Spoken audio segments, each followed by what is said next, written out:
Paa, tuhod, balik at ulo, itapuetan, baywang at sus. Huwag mong titigan ang hindi sa'yo at maging disenteng tao. Pare, ang catcalling ay isang uri ng sexual harassment.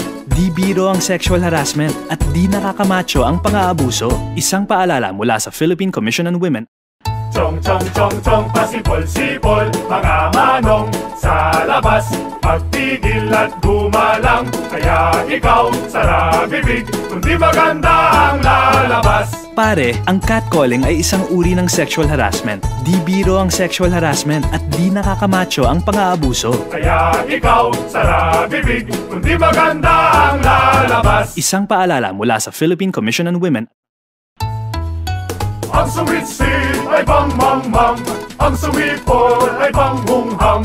Ang babae sa lansangan, huwag hiritan kundi igalang. Pare, ang catcalling ay isang uri ng sexual harassment.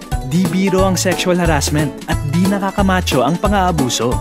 Huwag hiritan kundi igalang. Isang paalala mula sa Philippine Commission on Women.